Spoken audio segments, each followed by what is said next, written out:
This is your opportunity to get a seat at the table with those going the places you know you can go and doing the things you know you can do.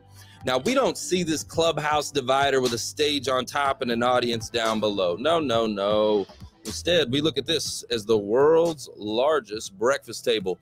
It's full of motivation, education, inspiration, and even a friendly competition with the positive intention of pushing your momentum in the right direction. Now, listen, if you ever miss a segment, you can go download the Who You Know Show podcast, subscribe, and listen anytime.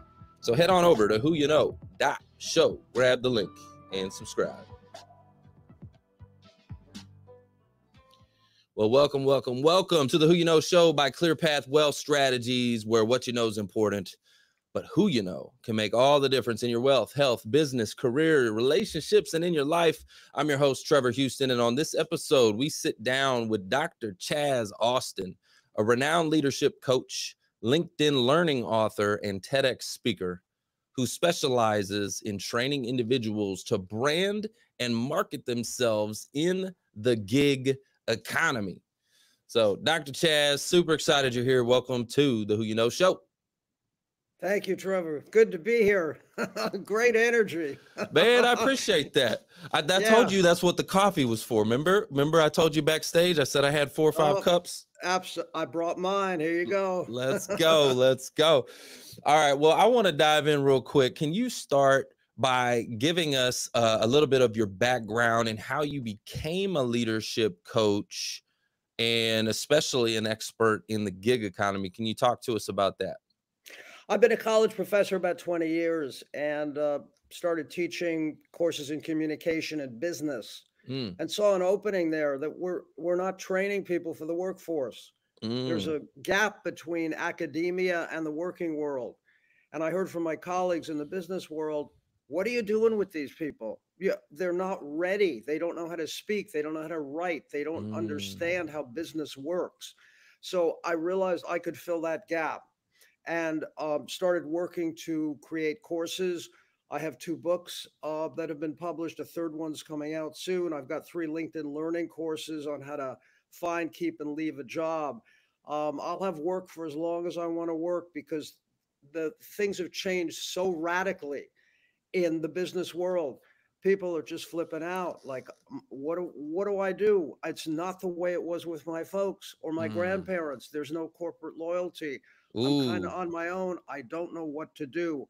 I help people navigate all that. I'm sort of the bridge between academia and the business world. Wow. Okay. So you touched on a lot there. I want to dive into a couple pieces of that because you talked about no corporate loyalty. I see that all the time with these job seekers. Okay. What do you think it is? Why are the corporations not being loyal anymore? You said it's not the old way. It's not what it used to be. I don't want to trash corporations. They're about the bottom line. So they're not bad people. And I tell my students, I tell my students and my private clients, if you were in their position, you would do the same. You're trying to save money. You're trying to cut down on costs. The biggest cost is labor, and having to give people benefits is expensive. So it's easier for me if I'm running a company to just hire people as needed for a 6-month contract, a 6-week contract, whatever it is, and not have to pay them benefits or not have them work full time. So I don't have to pay benefits. I'm protecting the bottom line because there are other employees there. And if I'm giving a lot of money away, I can't keep people working for me. So I have to be cost conscious. So that's why that happened. The bottom line reasons. Yeah, exactly. Financial reasons. I was just having this conversation the other day. A lot of these companies, the stock owned companies, right? And when the stocks are doing well, okay, they're hiring. And then when the stock market drops, right? Listen, they're the big layoffs, and so we saw it in 2008, 2009. I got caught up in that myself. I got let go in 2009. And in a sales position, no less, right? I was selling Harley Davidsons. Okay. But guess what? In 2008, 2009, the market was down and people weren't really buying motorcycles, especially Harley Davidsons at that time. So I got caught up in that. And then we saw it again during, you know, COVID, right? Yeah. And, you know, we don't know what's ahead. We don't know what's ahead. We do know that we are overdue, okay, technically, a recession. So we're overdue that. But, you know, we don't know. And so you're kind of like, as an employee, what do you recommend for people to do? Because we know, you know, like, there's no safety, right? You got to be cognizant of market conditions.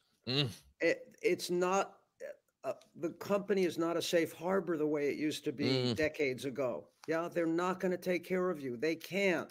You're on your own, essentially. What you've got is your network. Yes. What you've got is the people you know. That's what'll keep you going. So you go from one project to another project to another project. So you're always working. But you can't rely on I'm here at the company. I got a job. I'm done. I'll be here for 40 years. I'll get a pension and a gold watch. Ain't gonna happen anymore. Nope. So you have to, whether you like it or not, and this was true for me too, you have to become entrepreneurial and look at yourself as a brand and understand what your market value is and always upskill, so that people in your target market will always hire you, but don't expect them to hire you forever. Yeah. You got to understand and appreciate the employer's perspective. Absolutely. So I'm going to give you another mic drop for that. Okay. Cause you had a bunch of little golden nuggets in there. Okay. Number one is, you know, you said your network. Okay. So I'm sure you probably heard that your network is your net worth, right? And it's who you know, and so what I see a lot of times is people go to work in corporate America and they just kind of put their head down and like just get to, like they're not building relationships once they get back to work. And it's like, no, hold on. We need to go out there and actively pursue building relationships inside that company, and outside that company while you're working. Because guess what? The average tenure on a job nowadays is 3 to 4 years. So 3 to 4 years down the road, I would bet on it that you're going to be back in the job search all over again. Yep. Right. Like the average lifespan of an NFL player is 3 or 4 years. So think of yourself as an NFL player, but you don't get paid quite as well. I'll go one step further though. Then it's not just who you know. It's a matter of staying on their radar. Yeah. Just because I know you, if I'm not in touch with you on a regular basis, you're going to forget about me. You got other things to do than take care of me. So we have to find a way. I have to find a way. Let's say you're somebody who could hire me. I'm a journeyman and I can do certain things for your company and you can hire me. My job is to always be there in a non-intrusive way where you think of me. When something comes up, we've just talked. We just had lunch. We just had coffee. You just sent me an email. You just sent me a meme. You just sent me something that I'm interested in. And you've risen to the top of the list again. So when something comes up, there's an opening, you need my skill set, you think of me. That's my job. Because we met once at a conference and you gave me a card and I gave you a card. We are not friends now. No. Okay. And you are not going to think of me when something comes up that I could do that you could pay me for. You got to be top of mind, right? Yes. Top of mind. And how do you create that top of mind awareness? Okay. Because it's really what it is. It's an awareness issue. And, I teach people all the time, the job seekers that I'm communicating with, is to create a marketing funnel for yourself, because essentially, everybody says, the job search is sales. You got to sell yourself. Well, what comes before sales? Like there is no sales without marketing. Like before you go drive through the McDonald's drive through and order a Big Mac. Okay. Think about it. What do you have to see in the sky first? You got to see the golden arches, right? Yep. Well, what are those golden arches? That's marketing, right? Yep. It's sticking up in the sky saying, hey, come over here, right? So that's awareness. We need to be aware that there's a McDonald's around the corner, right? Yep. So, So that, you know what I'm talking about? So these yeah, job seekers, they've got to market themselves. They got to come to market. When you're on the, like, you're on the market now, come to market. yeah. And So two ways. Let me tell you 2 ways, Trevor, I do that. Okay. Yeah, absolutely. I think a good example for the people tuning in here. If it's virtual, if we're not in the same city or the same country, okay, it's a matter of posting on social media on a regular basis. I have over 35,000 followers on LinkedIn, and your viewers are certainly welcome to follow me on LinkedIn. But I'm constantly posting. My followers are primarily, I would say, probably 95% at this point, people who work in career and or education. So I post things relevant to them on a regular basis. So I'm top of mind. Yes. Yes. That's how I communicate with people I can't meet with in person. But the other part of it is, if I can meet with you in person, it's coffee, breakfast, lunch, dinner, whatever I can afford at the time, whatever your viewers or listeners can afford. Yes, we need to develop a personal relationship. If again, using you as the model, if I'm going to work for you, let me take you out for coffee. Can we have breakfast? Let's catch up. Let's see what's going on. I'm paying. And we get to know each other, and I get to know your sweet spots. So I get to know, like, you're interested in Harley Davidsons, for example. Yeah. So there's an interesting article I found about Harley Davidson, or some photographs, or there's a conference about Harley Davidsons, and I know you're interested. I will send you a text. I will send you an email. Yeah, maybe give you a call, let you know, hey, I got a couple of free tickets for this conference. Would you be interested? Yes.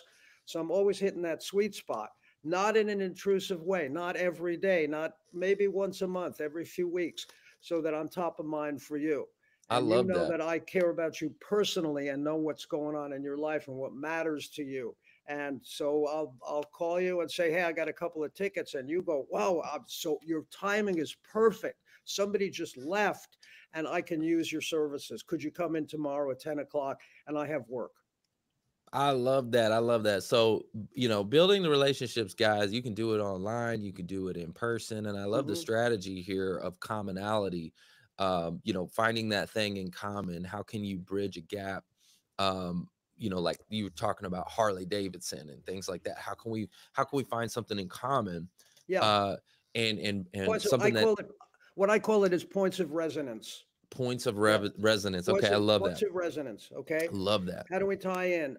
And listen, we all know people hire who they know and trust. Yeah. So the better you know me, assuming I can deliver. Yes, you're not going to hire me because I'm a nice guy and I also like Harley Davidsons. Ooh. I have to have both. You have to like me. We have to have something in common, Yep. and I have to be able to produce the results. So Yeah, no, and like, and deliver trust. consistently. No, like, and trust. Okay. And I love that because it's so true. So let me ask you this. In a day and age where we're applying online and the application goes in the black hole, okay, and you're getting canned emails, you know, automated canned emails saying thanks, but no thanks. Okay. How does someone build that know, like, and trust quickly? How do they do that? If we're if we're face to face, if we're in the same city, okay, it's that face to face meeting. Nothing will ever replace that. Yes, that you get to know me and trust me. Yeah, but I'm a If we're, busy recruiter online. I don't have time to meet with you for coffee.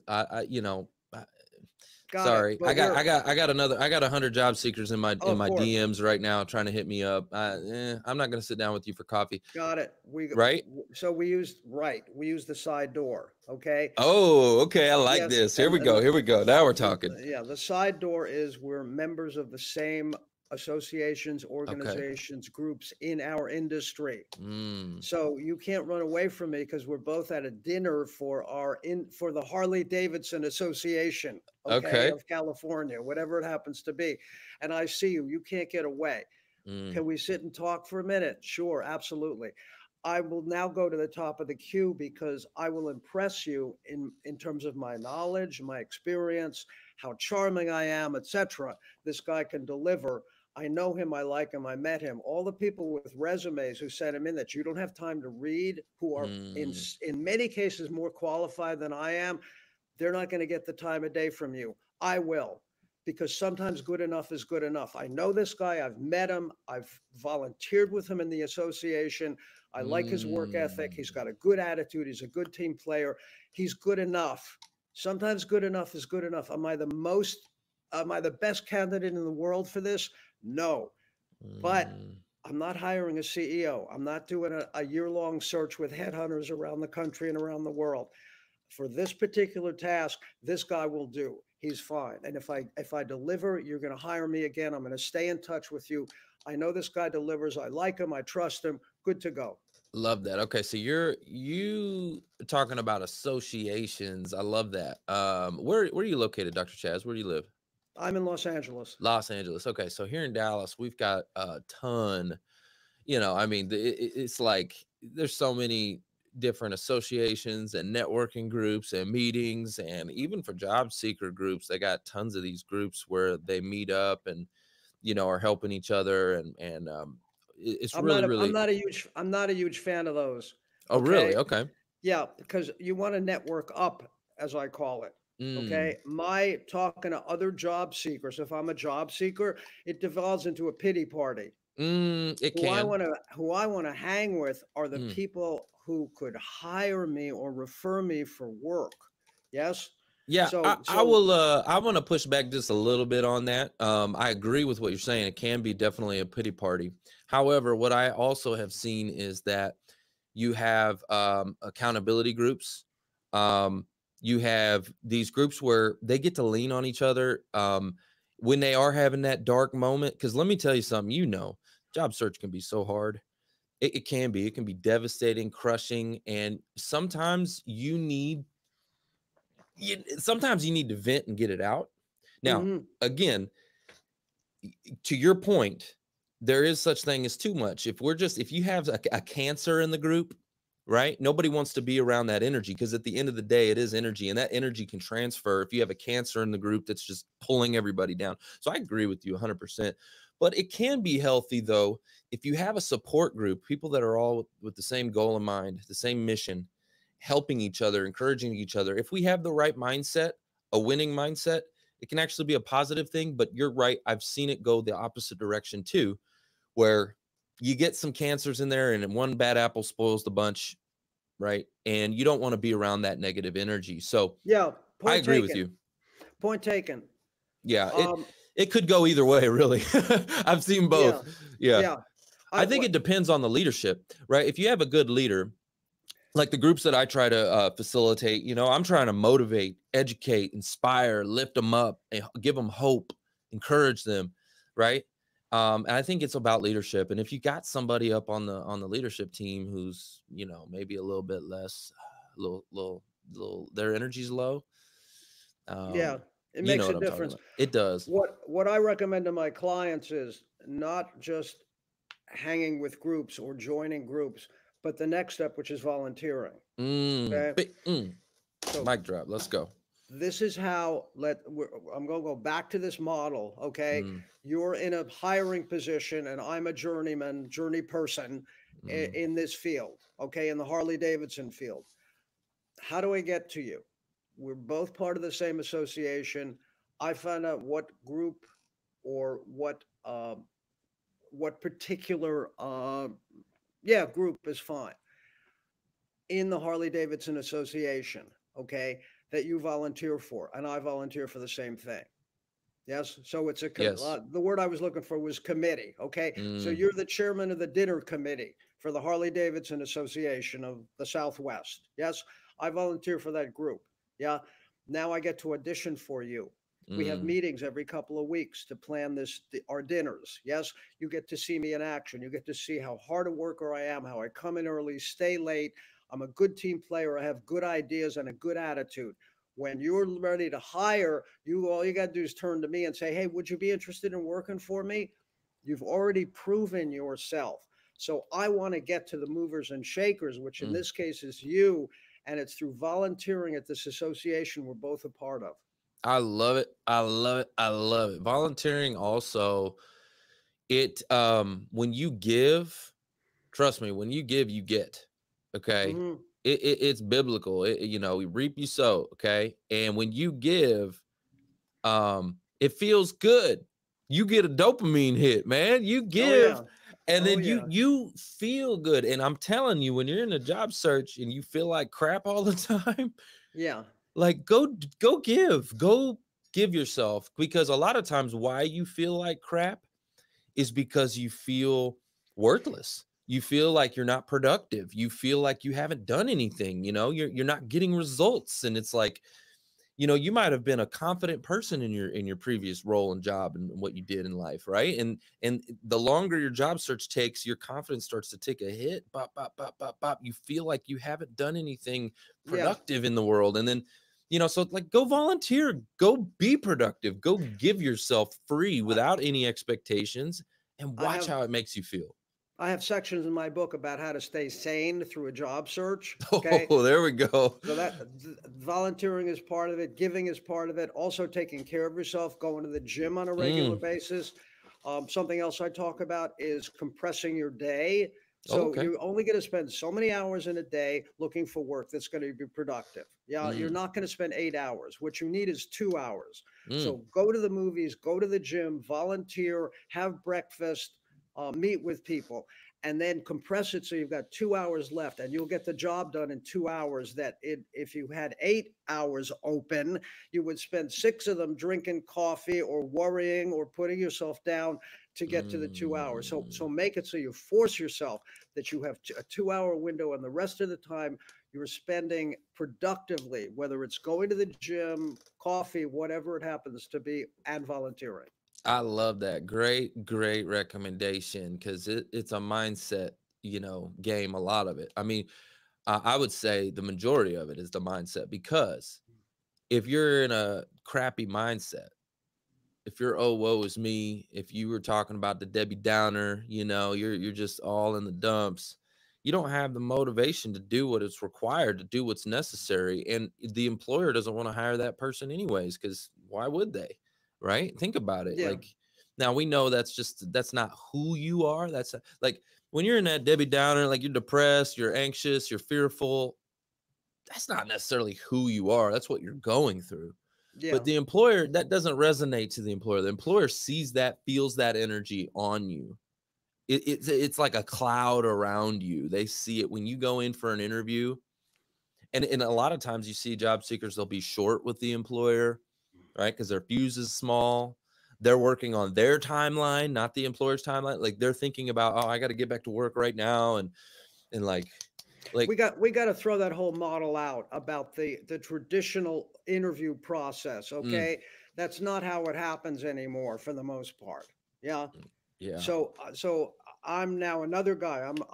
I've got my resume, and I know how to interview, I know how to dress, and I finally get an interview with you. And I actually think in 45 minutes or half an hour, I'm going to impress you, that you're going to hire me. That's like I tell my younger male students and clients, I said, go to a bar, go up to a strange woman and say, you want to sleep with me, and see what's going to happen. You have to develop a Whoosh. relationship. She gonna Okay, smack you nope, real not going to fast. happen. Okay, and then you get disappointed, right? So Oh, I thought I did great in the interview, and then I second guess myself. Oh, I mm. shouldn't have said this. I shouldn't have worn that. I should have done this. I stop it. You Oh, were never going to yes. get the job anyway. You know who was going to get the job? The other guy who was volunteering in the association with Oh. Trevor because he knows him. Well, but I'm more qualified. Yeah, but I don't know you, man, and I don't trust you. But this Oh. guy Chaz, who I work with in the association, we volunteered together on the dinner committee. I'm hiring him. Well, it's Mm. not fair. Well, as I tell people, you want fair, go watch a movie. All right. Oh. Life ain't fair. Okay. My You got to have that edge. Yes. And the edge is we have a relationship through our association, through that committee. We've Mm. had beers, we've had coffee, we've had breakfast a few times. And you know me, you like me, and he'll do. I like him. He's a good guy. I've worked with him. Good work ethic. I'm hiring him. So the other person, he probably will never get the interview. And if Mm. you legally, big companies have to interview, they have to post the job, they have to Mm. interview, and you're busting your hump. trying to do the right thing in the interview and you never had a chance. The whole thing was rigged. It's the other guy who was getting the job. I want my clients to be that other person. That's good. That's good. Okay, so this obviously, I would believe, translates to helping people who are also dealing with age discrimination. I would think that that would be even more important, that you get out face to face and you start shaking some hands, kissing some babies. Okay, you got to be like a politician out there. You got to be shaking some hands, you know, building some relationships, getting out there, these associations like you're talking about, because otherwise, listen, you know, I'm sure you see it all the time. Age discrimination is a real thing. Oh yeah, ageism, absolutely true. Yeah, so listen, Yeah. you're constantly lobbying. Okay, you've got two jobs: your job and marketing yourself for the rest of your life. And what I tell people is, you got to do this for as long as you want to work. Okay, when you're dead, you're off the hook. But before then, this is what you need to do. Now, what I tell older people, okay, and honestly, they say millennials are entitled. The most entitled people I've worked with are baby boomers. I deserve a job. Whoa. Okay. let's pare back from that. No, you don't. Okay. So if you have some money you've built up, what I tell them, and this is weird, I tell them, buy a job. Huh? What? Buy a job. Invest in a company. Make yourself executive VP. There's your job. Yeah. So that's one thing. The other thing is, you want to work your network, because there are people in positions to hire you who don't care how old you are. It's not important to them. What's important to them is your experience and your proven success, and that you've delivered. Yes. And I don't care about your age. So all these things that in the traditional sense, people look at a resume and go, whoa, well, they're really old. Forget them. Okay. I'm not hiring my grandpa. Yeah. These are people who say, I don't care about your age or anything else. I'm buying your experience. I'm buying your proven accomplishments. Yes. I don't care. Get in here. I need you tomorrow. And we're done. Yeah. So that's when you really rely. That's part of the reason you build that network, because now you have people in positions to hire who know you. And if they know you're available, they'll hire you in a second. Okay. You can so completely avoid the traditional looking for work and interview. 100%. The application at that point becomes a formality. The resume becomes a formality. I mean, you definitely have to have the skill sets, obviously, but what you're saying is, I mean, it's just part of the process. But okay, so let me ask you this question. For somebody who may be dealing, because my audience, a lot of them are dealing with age discrimination. Okay, so and that's what I love to help them with, is to overcome that. So question I have for you is, with in that scenario, the baby boomer generation, they're dealing with this, they're getting overlooked. Would you recommend Fortune 100 companies, like your small, mid, or large companies? It's not the company, it's the people. Companies don't hire you, people hire you. Yeah. True. So if you have a buddy that works at a Fortune 100, 500, or 10,000 company, and it's something that matches your skill set and they'll pay you for it, that's where you go. Where did your network go to? That's part of the reason you stay on people's radar, because the job market's so fluid. You think because you're out of work, everybody else is working where they were before. I'm the only one, I'm the victim. No, people move around. So you stay in touch. So I found out that you're not working for that company anymore. You've started your own company. And I was smart enough to stay in touch. And I call you, I said, Trevor, it's time. We had some coffee. And you go, I'm so glad you called. I'm just starting my own company. I can use you. Let's have coffee for sure, but I'm hiring. Yeah. So people. It's the people, it's the relationships that matter, not I would agree with that. I would agree with that. The reason I asked that question is because, from my experience, some of the larger companies, they're like Fort Knox. Okay, like getting to those relationships can be very, very tough, and they got all these different departments in the hiring process, and there's multiple rounds of interviews. I mean, USAA, USAA. I had a gentleman. 12 rounds of interviews. Oh my gosh, 12 rounds of interviews. Did he get the job? He did get the job, but can you imagine the guy who didn't get the job? Oh my God, the guy, the guy he's competing with that does 12 rounds of interviews. Like Like, in my opinion, they should have paid that guy, right? They should have given him some money. Hey, you spent 12 rounds of interviews. Like, you should pay that guy. But my point is, some of these larger companies, right? They make you jump through hoop. And then, again, to build that relationship, and they got a bigger pool. They have a bigger pool to select from. So they're going to be super, super selective. So they want to, their whole goal is to hire the most qualified candidate for the less amount of money. Okay. They don't want to shell out a lot of money, right? It's a business decision. So they want to get the best product and pay the least amount for it. Of course. Right. So they got a giant pool.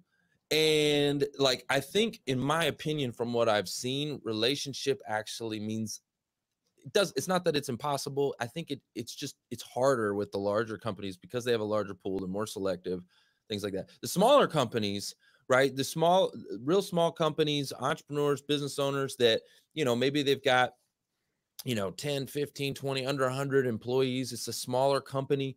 You can get to know the CEO. You could build a relationship with the CEO. A big Fortune 100 company, good luck, right? Let me stop you. Let's pretend you're my client. Okay. Yes. First question: why do you want to work for a Fortune 100 company? They're going to lay you off in a few years anyway, or a few months anyway. Cut it out. You think working for this big company that's going to guarantee something? And you're not going to be able to make a difference either. You're not going to be able to make a difference, right? What, you need it for your ego that you're working for a name brand company? How about working for a company that's going to pay you and keep you on maybe a little longer? Okay. Yes. So knock it off. What do you need this? You need some sort of star power. Cut it out. Okay. Yes. Go work your network, see what's available. And the size of the company is irrelevant. What matters is, are you going to get the money you want? Okay. And might there possibly be some slightly longer longevity in that job? Stop working so hard. How about this one? Work your network, and you won't have to work so hard because it can be one phone call. Hey, I'm available. By the way, you're not unemployed. You're available. Okay. Oh. Better look. It's a better spin on that. You're available. I like that. So you contact your whole network. Hey, I'm available. You just lost your job. I'm available. Okay. I'm available. Oh, I'm so glad you called. I know you. I trust you. We've worked together for years. You're my guy. I'm so glad. There's a perfect time. Come on in tomorrow morning. Meet with me and the CEO because we're ready to hire you. And we're done. And you avoided the whole process, the resume, the cover letter, all that nonsense. Yeah. And also make sure to consider, just consider your mutual or privately held companies, okay? Because less volatility, they're looking at long-term, typically. They're looking at long-term. They're not, again, with the stock-owned companies, it's all about what's going on in the market, okay? They're trying to please the shareholders. And so it's about the bottom line, as you were talking about earlier. With a mutual company or a privately held company, you got a little bit less of that going on. And so typically, but again, I got to stop you, Trevor. Okay, go ahead. My client, Trevor. Okay, stop looking for a job. Look for work. Okay. I have a model I built, and it's in my books. Okay. Called the multiple income streams approach. Okay. So think of a wagon wheel. Yes. Okay? The hub is your brand. What do you offer that people will pay for? Yes. And the spokes coming out of the wheel are all the different ways you can make money. So you have different clients, not one boss who looks at you sideways, or the market went down. And thank you for your wonderful service, Trevor. Don't let the door hit you in the butt on the way out. Thanks for 10 years. Okay. You've got different clients, all of whom need you, use you, pay you. Yes. Yes. So one is 6 months, one is 6 weeks. You're never unemployed. You're always got money coming in. There's always another income stream that's happening. Okay? Yeah, you have to. I love that. So you got to think about, what value do you contribute? What is your skill set? How can you, not just like you said, not a job, not just go work at corporate America, but how can you put that skill set to work in the market to make, you know, like Yeah. consulting, or, you know, to do, like you're talking about the gig economy? Because let's dive into the gig economy. Okay. For those that are listening to this that don't really understand what the heck that means, what's the gig economy? Explain that. And then why, you know, why is it so important, especially in today's day and age? And why, you know, why did it get to this point? The gig economy, the term gig comes from the jazz world of the 30s and 40s, where if Mm, you're a musician, you don't have a job. You don't punch in to Jazz Incorporated 9 to 5, 5 days a week. Okay. You've mm, got a short tour. You've got a weekend at a club. Okay. You've got a recording date. mm, Yeah. So that concept, people in the entertainment industry understand this implicitly because they've been doing it forever. Yes, mhm, not just music, but movies and TV too. It's on a project by project basis. This has now gone over to the rest of the working world. All industries are becoming like this now. You've got to go with the program. This is the way it's going. mm. Yes. So the multiple income streams approach, which my students dub the wheel for obvious reasons, um, that's the way to go. You have to back into this. Even if, listen, I tell them, look, I'm not entrepreneurial by nature, okay, but I'm addicted to eating. So Mm. I had to do this. And everyone I know eventually gets to this point. You're tired of the corporate game. You're tired of the fact that they say you're part of the family, which, you know, please. I always tell people I counsel, my clients, when they say you're part of the family, run away because it's a lie. They're like, As hey, soon as it's, go they're ahead. like, hey, you're part of the family. Drink this blue Kool-Aid. Drink Yeah. this Kool-Aid. Drink the Kool-Aid. Yeah. Listen, as soon as the economy turns down, suddenly you're not part of the family. Okay. So that's nonsense, please. Okay. So whether you back in or you embrace it fully, at some point you do embrace it fully, honestly. And you're looking for clients. You have relationships, you're developing them, you're deepening them, and there's always work for you. Mm, Yes, that's the gig economy. And the sooner you embrace it and you don't have to, my students hate this. I don't care if you like it. mm, And what? No, you don't have to like it. You just have to do it. Like a mm. winter coat in Chicago. Okay. It's bulky, it's heavy. But if you don't wear it, you're going to freeze to death. So you're going to have to Mm. deal with this. So they I hate it love at it. first. And then after a while, they go, you know what? I still don't like it, but this works.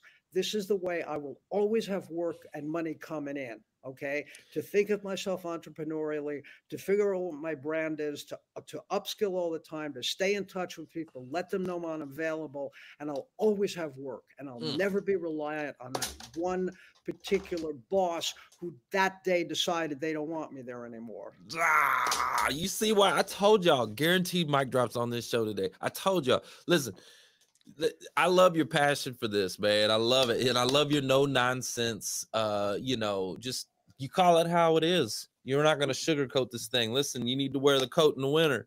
Okay. Doesn't matter if you like the way it looks or the style or whatever. You got to wear it. Put the coat on. Okay. This is what it is nowadays. The situation has changed. The 30, 40 years that a company go watching a pension, as you mentioned earlier, it does not, well, there's a few companies out there, but very, very few. Okay. Call yourself lucky if you get something like that, but don't rely on that. Okay. Do not rely on that because it's not going to It, happen. it, this ain't going to last. This is not a Mm-mm. marriage. Okay. Ah, It's not going to last. They, mm. we love your work and we're cutting back. We So, sold the company. We're moving to another town. Whatever it happens to be, do not expect long-term care. mm. A different way to look at long-term care. Do not expect long-term care from a company. This is not your grandpa's world anymore. Okay, No, it is the gig economy. It is having your own brand. It is marketing, and it is your network and the relationships you've developed with people that's let's going to go. get you through. So let me ask you this. What advice would you give to, you know, a college student or something like that, or maybe a high school student thinking about going to college to, you know, go put, you know, level up their skill set to go to market? What would you say to somebody like that? Intern, get a Mm, paid internship if you can. And what's important are the relationships you're going to make. equally important from the work you're going to do there. Start meeting people, start developing relationships and friendships with people, because these people spot you as a high school student. Boy, this kid's a hard worker. Okay, we're going to have an opening. When do you go to college? Would you take a gap year? Okay, could you work part-time for us? They spot talent. They like that. Yes. And those relationships are going to get you through.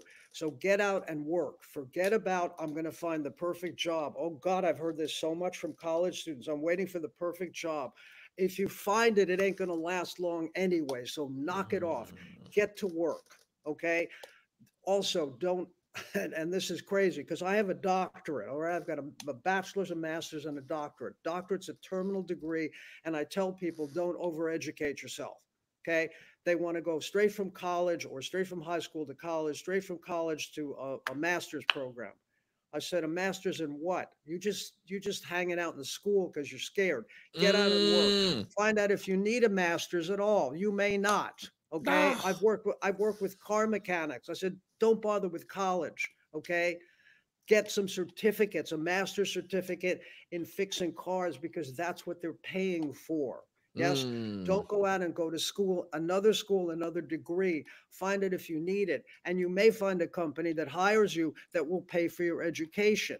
And maybe it's not an MBA, maybe it's an MFA. You don't know. Get out there, meet people, let them guide you. Yes. And I agree with those all of that. relationships. Yeah. Those are the people who can hire or refer you for the rest of your career. Yeah, I love that. And I think that I think they should do a better job in school teaching different ways to make money. Okay. Because ultimately that's what you're going to college for anyways, is to go to the marketplace and make money, right? To be able to provide for yourself and your family and build a life and have success and all of that. Okay, great. So there's more than one way to skin a cat. Okay. You could be an entrepreneur, you could be an intrapreneur. You could be an employee at a company, right? Like there's a lot of different ways to do this. And I think that they're doing a disservice nowadays by only teaching, go to college, get your degree, get into debt, and go work for the man. That's what they want you to do. and then you've got debt that you have to pull out from under, which listen, it's scary. There are people in the workforce who are decades from college. They're still paying off their college loans. That's insane. Yeah, and give up on your dreams too, by the way, because you had dreams.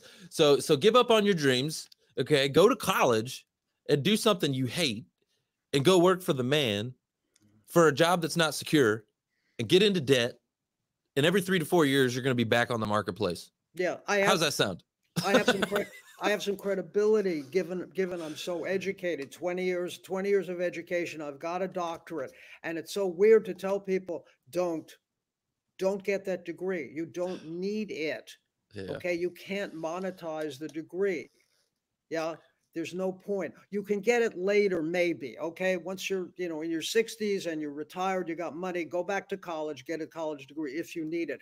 But if you don't need it for the workplace, don't bother. I love this coming from a doctor. Okay.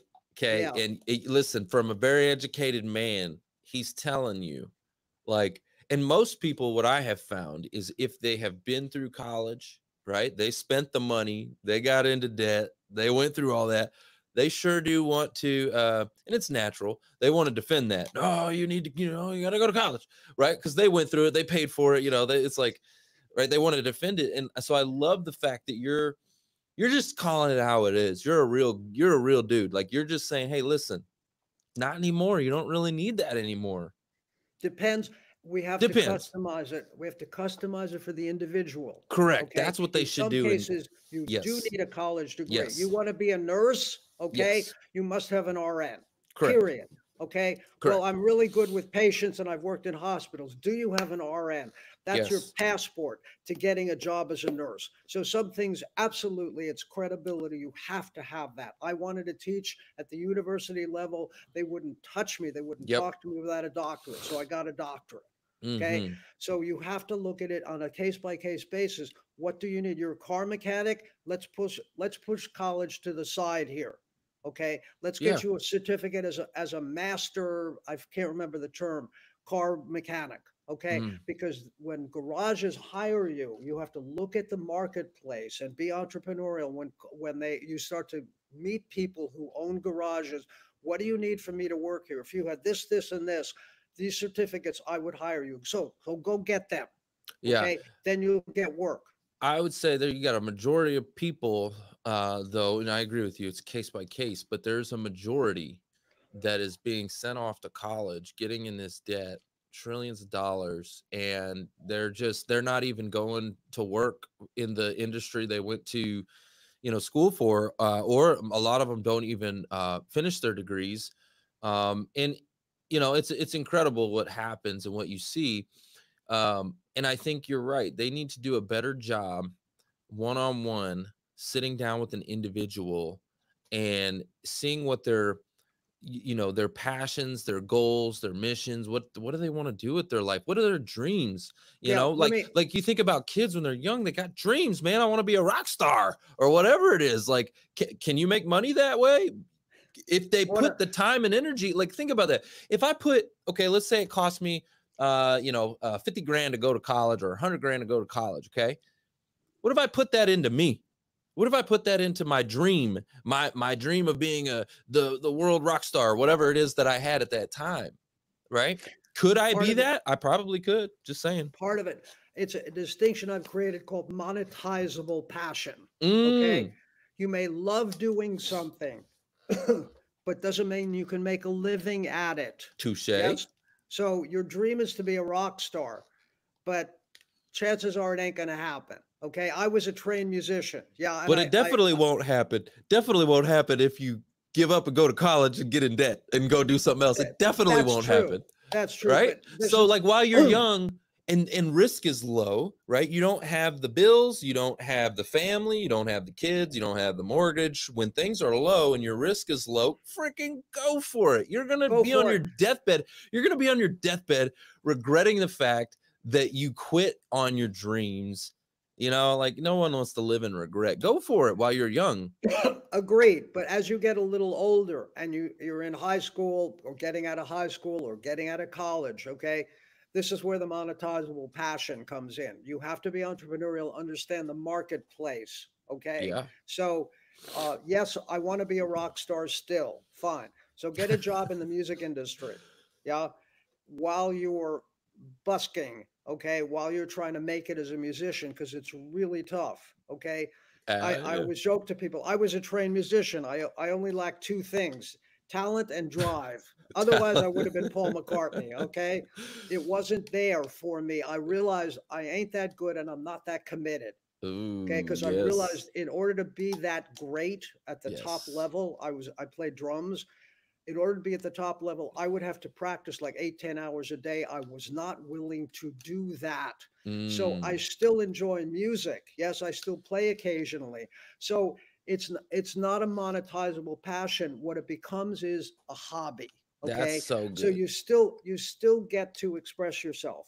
Yes. Okay. But you're not dependent on it for making a living. You're doing things related to it. Yes. That's a good way to look at it. Hold on. I love the way what you just said there. Okay. So you take your passion, okay, whatever that is, whether it's playing guitar or whatever it is, okay, whatever your passion is.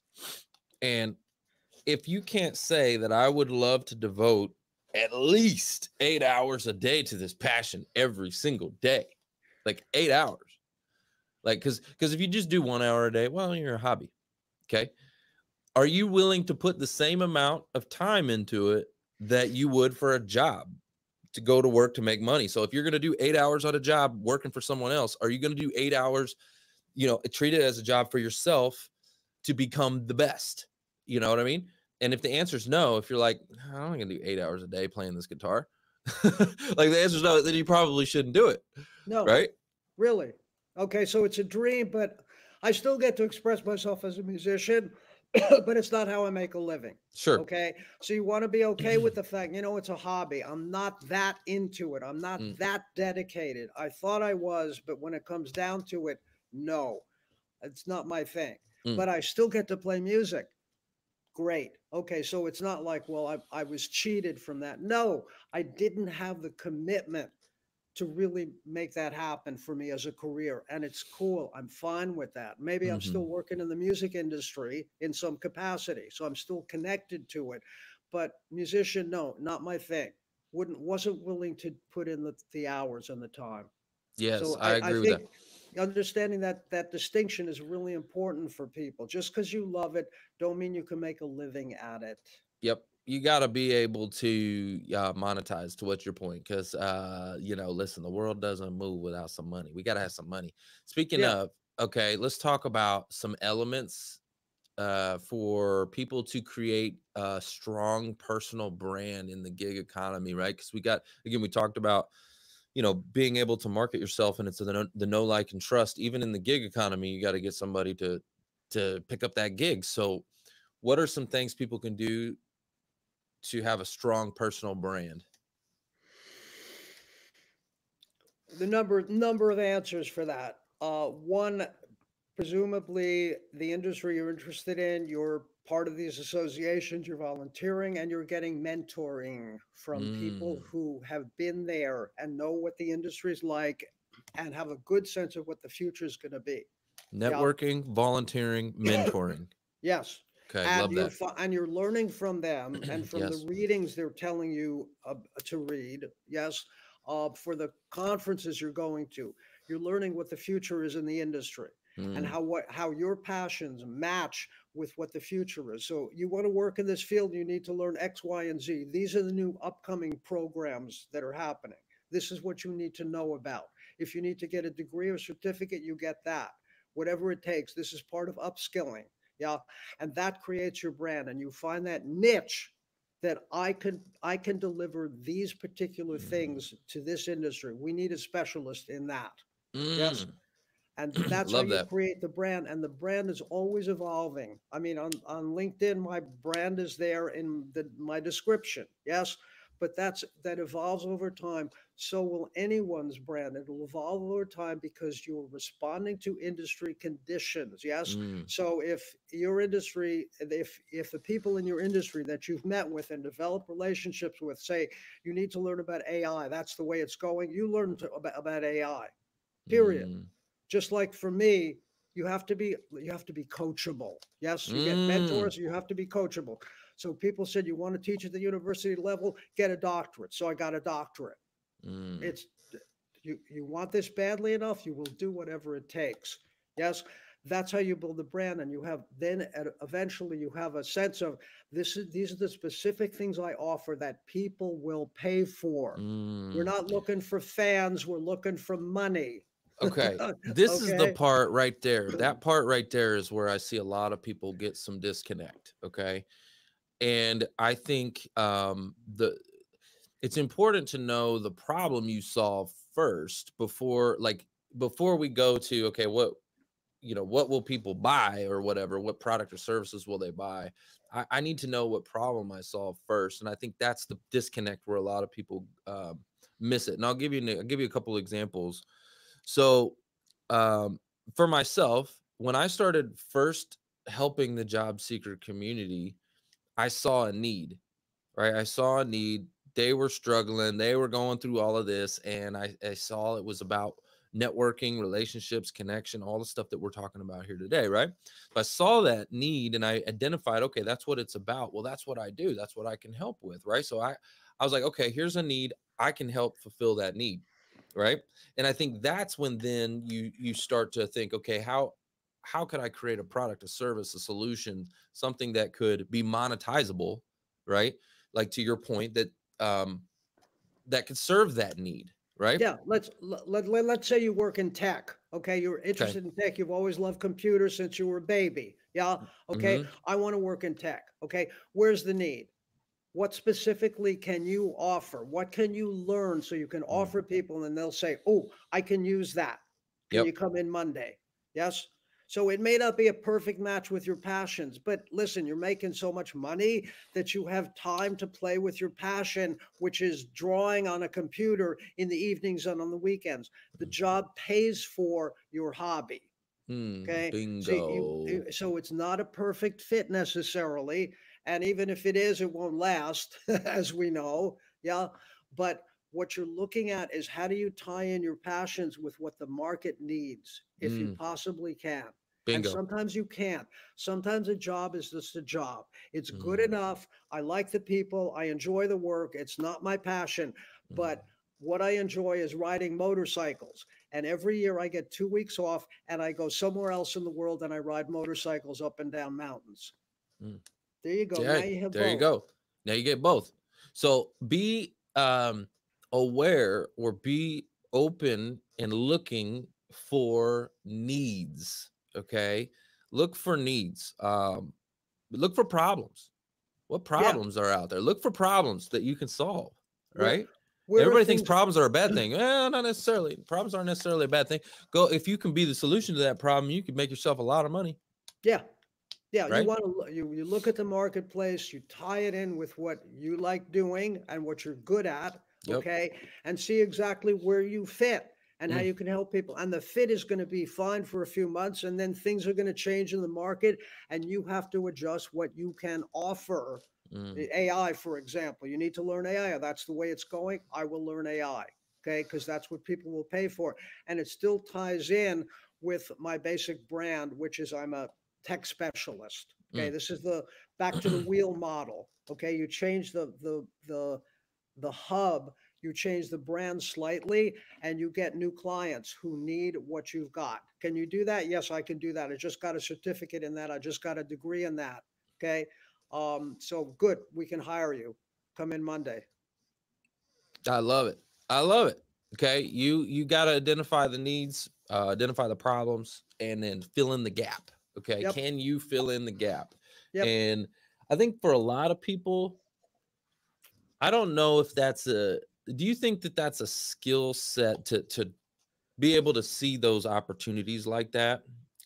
Do you think that's a It's skill set that's innate in people, or they have to develop that skill set to be able to see the gaps? it's something they have to develop. Develop. Okay. Yeah. No, nobody, listen, you went to college, high school, whatever. You went to college to become a chemist and you got a degree in chemistry. And then I come along and go, and you're in sales. No, no, no, no, no. I'm a chemist. Oh, no, no. You're in sales. You're a chemist and you're in sales. You're a musician, you're in sales. Everybody's in sales. Yes. People were not trained to be in sales. They were just trained to be a chemist. I had a client once who was a nurse. She said, I don't want to have to market myself. I just want to do my job. Sorry, lady. Okay. You have to do both. Yes. So this is a learned skill and people hate learning it. They shouldn't. The idea is I shouldn't have to do this. Well, too bad. You do have to do this. Welcome to the 21st century. You So know, sales, they have to be trained to do this. absolutely. Sales is the art of communication in order to persuade people to get what you want in life, right? So, I mean, if you want somebody to marry you, you've got to persuade them to marry you. You know what I mean? You got to persuade them to fall in love with you. That is sales. Like you're actually selling yourself. I'll And go to a deeper level, yeah, Trevor, a deeper level. It's about service. yeah. But beneath convincing people, it's about how can I be of service to you? How can I contribute to your bottom line? How can I help you? These are the specific things I can do to help you.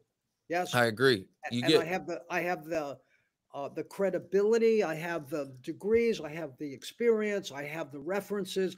I'm your guy. Yes, I can be of service to you, and you're going to make a lot of money that way, presumably, if you've chosen the right industry, a growth industry, because people will be happy to pay you for that. But beyond just, I have to convince you. How can I help you? How can I serve you?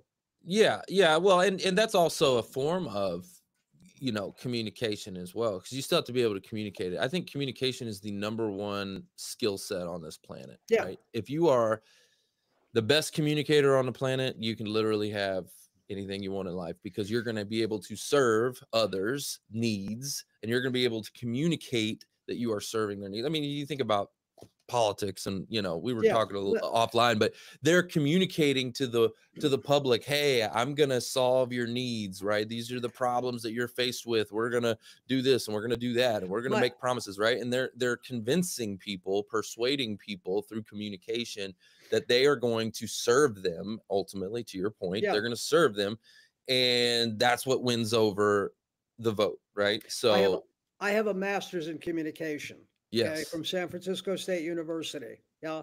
I was in sales for 15 years. The first and most important thing, and I have a lot of clients who are in sales and they know, and if they don't, I tell them the most important thing is listening. What do you Mm. need? My job is to serve you. I have to listen. Shut up. Listen to this guy. He'll tell you what he needs. Let's And go. if I have to learn certain things, I need a guy who's good in AI. I'm gonna learn AI because I Mm. can come back to you and say, hey, I just got this certificate in AI. Oh, great. Now you have that. Now we can hire you like that. So it's Mm. listening. That's the key to communication, is listening without judgment. What do you need, Trevor? How can I Mm-hmm. help you? And if I can't help you, I can refer somebody in my network who can. Bingo. Yeah. That's good. So so I have a whole conglomerate of people that I can call on. If I can't do that specific thing for you, I can get you someone who can. And then they'll Listening, refer me for things that I specialize in. listening, and hold on. Listening and leading with questions, right? You got to Yep. have some good questions, man. Because Mm. if you don't have good questions, a lot of times people aren't going to just divulge the information you need to listen to, right? You don't, they're not going to just start talking to you. Like, so you got to have some good questions that will open them up. Once they're opened up, they're going to start telling you what they need. You've got to be able to actively listen. Don't just, because a lot of times I see this so often, right? I see it so often where the salesperson's talking the most. And it's like, no, no, no, no, no. You need to be, if you are No. talking, you should be asking questions and listening if you are Yeah. talking, right? Yeah. And then at the end, you say, hey, let me just make sure I got this. I just want to Yeah. make sure I can recap, kind of what you discussed. Yeah. You said, from what you told me, you're looking for X, Y, and Z, and this, that, and the other. Is that right? Is that fair? Is that kind of what? Yeah. Okay, great. It shows the other person, wow, they were really listening to me. And And then that's you say, okay, so if I were able to do this X, Y, and Z, and I could right? I know that's just kind of salesy. I was in the automotive industry, but we had that if I can, will you statement, right? yeah, of So it's course. like if I could, Yeah. accomplish X, Y, Do you and have it? Do Z. you have it in black? If I had it in black, would you buy it? Yeah. Yeah, if I Okay, we have it in black. Oh, I'm exactly. sure, of course. Yeah, if I could get It it in black and fit into your budget, is this the car you want to take home with you today? it's called listening to understand, and so often we listen just to wait for a reply. Like, oh, I'm gonna let Mm. him talk, and then I'm gonna tell you my better idea. Shut up, okay? Really listen, okay, so you understand. This is why going back to being part of those associations, you and I get Mm. to sit down together over coffee one day after, or let's say a beer after a committee meeting for the dinner committee, and I find out who you are, what you need, what you're looking for, and I listen and I nod my head, and nobody's interested in my opinion. I want to hear what you need, and then I can help you. Either me or somebody in my network, I can be a resource for you Hmm. ongoingly for what you need. And then you also start to have a very positive opinion about me. This is a guy who actually listens to me. Mm. He actually pays attention, and that's so rare. Mm. um, I want to keep in touch with this guy. And then you can refer me for other work, other clients. If you can't use me, I like this guy. I have a colleague who needs what you got. Let me give you his phone number. I love it. And suddenly I have work. I love this. This is amazing. I mean, I think that to your point, I asked you the question about do you feel like this problem solving and finding the need and providing the solution and service, do you feel like that is innate in people? You said no, it's really more of a learned skill. You're right. I feel like it is sales. It's a skill set of sales. And I feel like not a lot of people get into sales. They don't like sales. Sales is gross. They don't want to do it because of a couple of reasons. I think fear of rejection is one of them. I think another one is not having that guaranteed paycheck, right? If it's a commission sales type of environment, they don't have a cushy, salary. But my point to this is I personally feel like every person like out of high school or maybe even in high school, okay, as a job, like they should go sell some cars, maybe for like a year, sell cars, wait on tables. And it's going to teach them some very, very, very valuable lessons. Number one, people skills. right? Think about it. We live in a day and age where people's idea of people skills is texting and on your phone and emojis and all this, that, and the other. And people they don't have people skills anymore, right? And so send them out there in the marketplace into an environment where they got to meet all types of different people, like I did when I was in the automotive industry. Older people, younger people, every ethnicity, background, you name it. I had to have conversations with them. And I'm just telling you, it was so valuable for me in my early 20s. I learned a lot through that. Oh yeah. Oh yeah. And unfortunately, younger people are too tied into their phones, and their skills in terms of personal contact and communication, they're atrophied. They're not developed. I should say they're not developed. Forget about atrophy. They're just not developed. Yes, true. Because again, people hire who they know and trust. You are not my friend because we text each other. No. You are not, I do not have 35,000 friends on LinkedIn. Sorry for all the people who follow me. Okay. These are not friends. These are not relationships. Not yet. Okay. But I can work them into relationships as we meet each other face to face on a regular basis and build trust and confidence and a sense of who I am and who you are and how we match up. Where are the points of resonance? How can we help each other? Who do you know? What do you need? Who do you know? I got somebody. I can do it. I got somebody else who can do it. I'm happy to refer you. I need a graphic designer at the moment. Okay. So I contacted a friend of mine, and good friend, he's a great graphic designer. And he said, I can't do it, but I have a colleague who can. Let me put you in touch with her. Like that. And that's life. Listen, it's commerce. Life, business is trading favors as far as I'm concerned. Ooh. Okay. So the bigger your network, the more I can help other people. So if I can't help you directly, I got a guy. I know you need this, you need that. I know somebody. And the more I build that, the more valuable I am to people. Yes. And I love that. You're absolutely right. Some of the best relationships, the most like absolute solid relationships that I have. Wait a minute, I'm getting some kind of, what was that? I heard some kind of noise. Anyway, some of the most solid relationships that I have, I think about it, and it's because we're doing this thing together. We're in the business trenches together. We're trying to, like, I'm helping them accomplish their goals. They're helping me accomplish my goals, right? Iron sharpening iron. And, we're in the trenches together. We're growing together. We're watching it happen. And it's amazing over the years. And I'll do anything for them. They'll do anything for me. If I need something, I know they got my back and I got their back. You see what I'm saying? And so, and I think, was it Zig Ziglar that said, who was it that said, help people get what they want in life, and you can have anything you want in life. Somebody said it was something like that. It was a quote. Was it Zig Ziglar? Don't remember who, but I heard it. Yeah. Basically, help people get what they want out of life, and you can have anything you want out of life. And it's so true. It's such a joy to be able to help people. I mean, really. Yeah. To be able to, you need something. I got a guy. I know somebody. I know someone. I know a woman. I'm happy to help you. What do you need? How can I help? And my network is part of my strength, that I have all those people that I can make one phone call to. And if I want to learn something, I don't have to go to Google.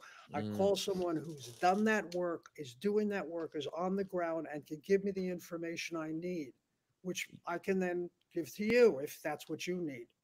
And sometimes even just trying to help, even if you don't, like, I'll give you an example, because I tell the job seekers this that I work with all the time. I'm like, hey, figure out how you can serve people. How can you help them? How can you give back? All of that, right? Oh, I don't know how to help. I'm like, did you ask? And did you try? Did you even ask the question? Because I'll give you an example. When I first walked into that church years ago, about 7-8 years ago, and I walked in and I saw a room full of job seekers, I had never experienced that before, and I didn't know how to help them. But I asked questions. I was finding out what the problem was, and I started just asking them questions. And so my point to all of that is, did you try to even help? Because if someone maybe they don't actually help me, but they tried to help me, they still got Mhm. points in my book. They still Mhm. get points in my book, like they tried. Does that make sense? Well, that's having the resources, okay? Trevor, I know you need X. I can't help you, but I got somebody who can. Yeah, Yes, just it's not connecting me. dots.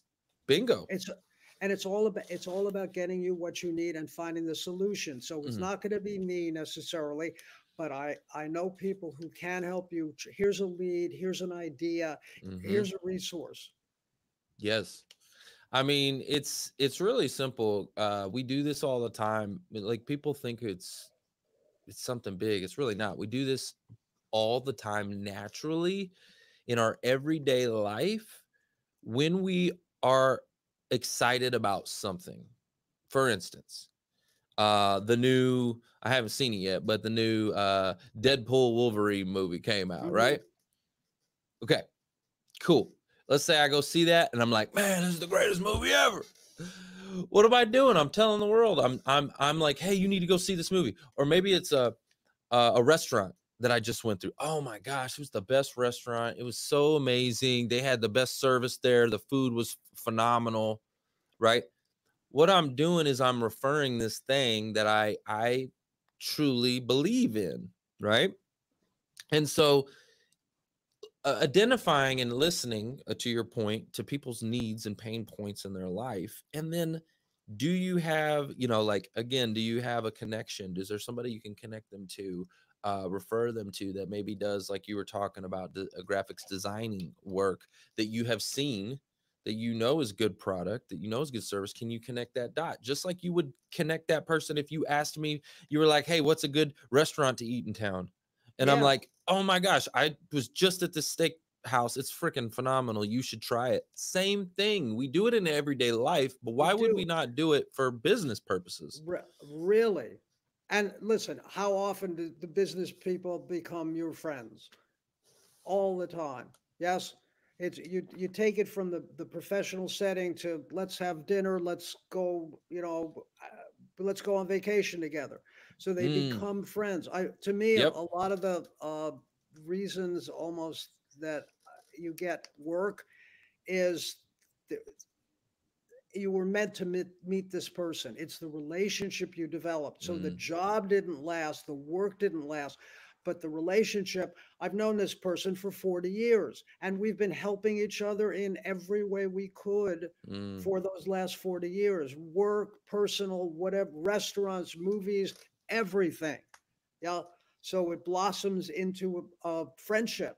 So I mean, I don't know the difference yeah. between business and personal in that sense because I they all sort of I agree. combine. I agree with you 100% on that. There's a couple people just right off the top as you're saying this. It's exactly that way, and you also think about it too.